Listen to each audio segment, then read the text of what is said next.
Now, one thing is for certain is that we already know that Meghan Markle is going downhill at this point, especially after many Hollywood studios decided to either ban her, fire her, or blacklist her within the industry, and they are moving on from Meghan Markle. They want little to nothing to do with her because of what she did over at Netflix, the division that she caused between the board of directors, Netflix CEO Greg Peters, and the many executives over there, and how it created a lot of problems, not just internally, but also in the public eye. This is Mike Zero. Subscribe if you're new and like this video to see future updates. You can also follow me at Mike01. I thank you also very much for the great and kind support. So the main reason why Markle has been very vocal recently has a lot to do with the fact that she is having a very tough time facing reality that basically nobody wants to hear from her anymore. Even her own fans are walking away in droves. And recently she admitted something very crucial about her career as an actress, quote unquote, as a podcaster, quote unquote, and everything going on with her way of staying in the limelight, with her remaining in the spotlight, that is already beginning to backfire at a rapid rate now in 2025. What's interesting here, though, has a lot more to do with the fact that Meghan Markle is finally beginning to realize exactly what's really going on here and what's been going on within the general public. Because as you all know, the general public really want nothing to do with her anymore, whether it's in a movie, a TV show, a podcast, anything. Now, this is where it gets really interesting. Now, one thing about Meghan Markle is that, yes, we do know that she is trying her very best at all costs possible to really get any kind of role out there, whether it's a cameo role or a short role, whatever she can get her hands on at this point. However, with the Meghan Markle, of course, drama already going in a downward spiral and going off the rails after realizing that she lost so many of her own fans and business deals, one significant development that is now active involves how Meghan recently and finally admitted that her career is over in Hollywood and is seemingly looking for pity from the general public. Markle delivered the following: I think if you really want to connect with people, it's best to be real and transparent with your audience. So what I will say is that there have been struggles, there have been obstacles that I just can't get through as a woman.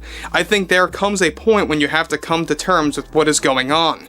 I thought I had the support that I did, but after really taking a closer look and researching my problems, the support just isn't there, and it's very difficult to accept that. We just aren't really doing the numbers that we should, whether it's for my podcasts or my TV shows. It's a tough pill to swallow, but I am working very hard to remain the happiest person in the world, and for myself to get through all of this. It's obvious that the many false narratives out there are to blame as to why the metrics just aren't there for my work and why it's not connecting with the people as it should.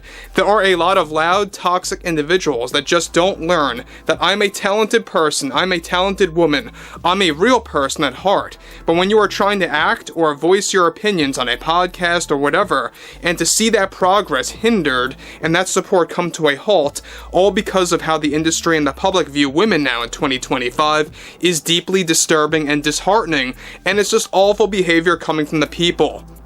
Now guys, let me just say one thing about Meghan Markle here, is that she is openly admitting the fact that the numbers are not working in her favor, the support is just not there, and she's finally admitting something that's actually true for once, that yeah, the numbers are not there, the support is not there for obvious reasons, right? People don't want to deal with someone that's so narcissistic, phony, self-absorbed, and inauthentic, whatever you want to call her. Insufferable is the best way to describe her. She will never admit that, but she will admit in this scenario that the numbers are not present, right? That the support is just not actually there in any way possible.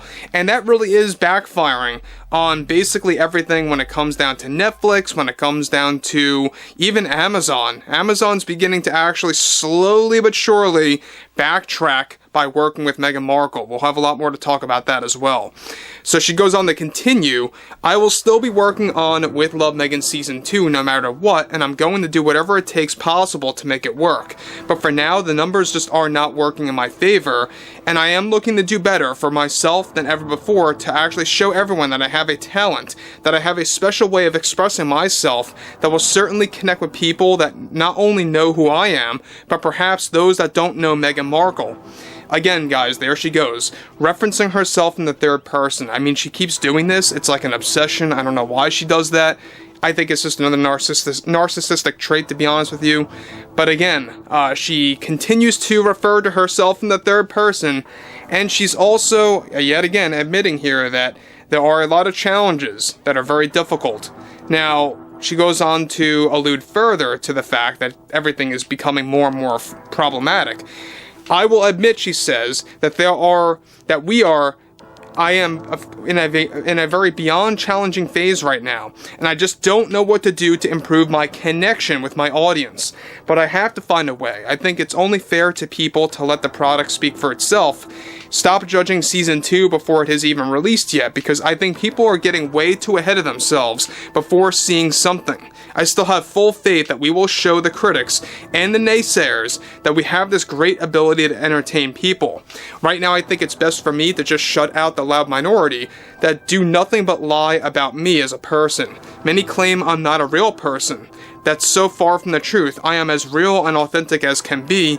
Everything about my show is authentic and to connect with women in the household. So again, I mean, there she goes talking about how she's gonna do whatever it takes to make With Love Meghan Season 2 a better iteration than the first one. It's not gonna work, guys. I mean, we all know this. Nobody's gonna go ahead and watch the show. It was already a ratings disaster back in March. What makes her believe it's gonna be a ratings success in the fall of this year is beyond me, right? I think that she's just really insane. You know, the typical saying when it comes to how do you describe someone that's, you know, embedded themselves in insanity, they do the same thing over and over again.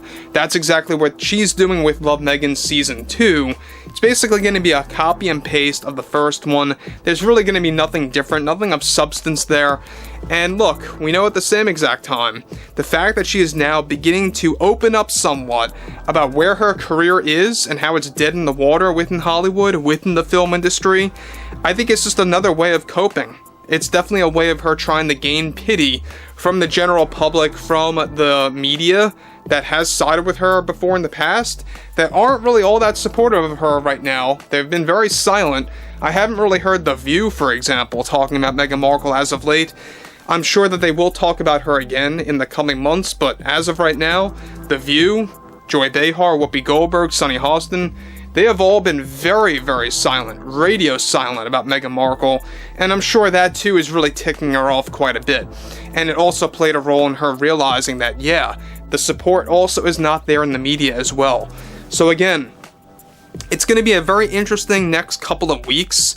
Once they begin reshoots for Season 2 of With Love Meghan, again, that's going to kickstart in the early days of June, and that's going to stretch all the way to the end of June. So we're talking like 3 weeks and change, give or take, of reshoots to elongate each and every episode of Season 2, to also bring in new cameos that are going to get somewhat political. We already talked about that, and it's going to really backfire, I think, in a very chaotic way for Netflix. But overall, I would love to hear what everyone has to say about Meghan Markle in general and everything else going on. And if you guys did enjoy the content for today, make sure to drop a thumbs up on this video to support the channel, and I will catch you guys later.